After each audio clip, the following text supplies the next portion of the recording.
Picture living in a world where your joy isn't tied to the love you get from others, where the longing glances, the missed calls, and the thinking of you messages don't dictate your feelings. This isn't a story from ancient times, but a reality you can embrace today. Stoicism, an ancient philosophy that has stood the test of time, teaches us precisely this.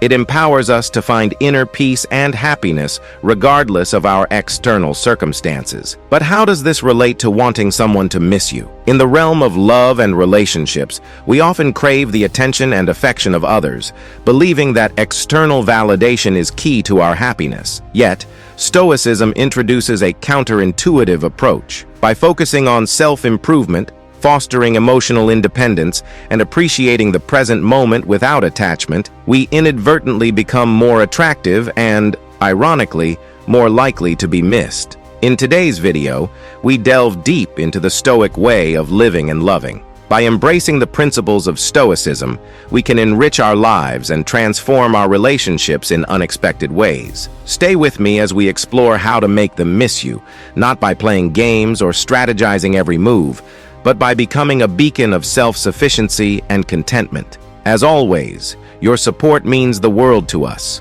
A simple yet impactful way you can help is by hitting that subscribe button. It's a small gesture that goes a long way.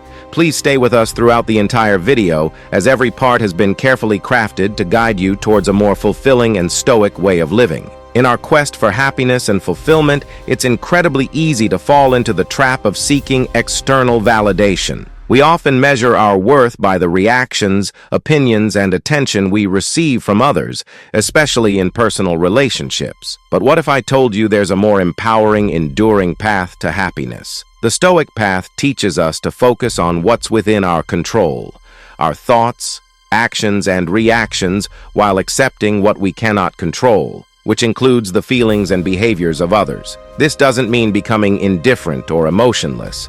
Rather, it's about recognizing that true contentment and self-worth come from within, not from someone else's approval or attention. Think about it.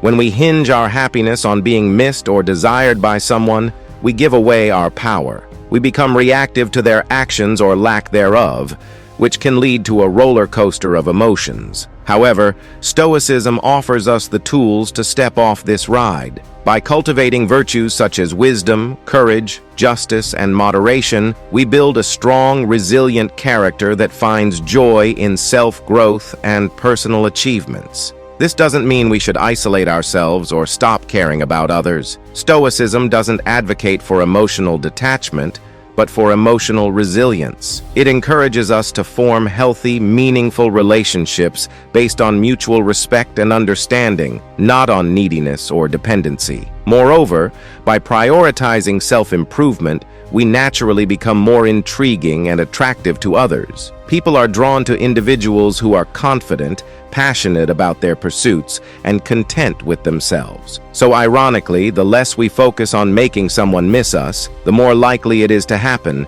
because we're living our best, most authentic lives. Let's start shifting our focus from seeking validation to nurturing our inner world. Let's invest time in learning new skills, exploring new hobbies, and deepening our understanding of who we are and what we stand for. This journey of self-improvement is not only fulfilling in itself, but also makes us more admirable and, yes, missable in the eyes of others. Remember, the goal of Stoicism is not to suppress our desires or deny our need for connections, but to remind us that our happiness and worth are not dependent on them. By anchoring ourselves in the principles of Stoicism, we can enjoy a life of peace, satisfaction, and true independence. So let's embrace the Stoic way, focusing on self-improvement and finding joy within ourselves, because that's where true happiness lies.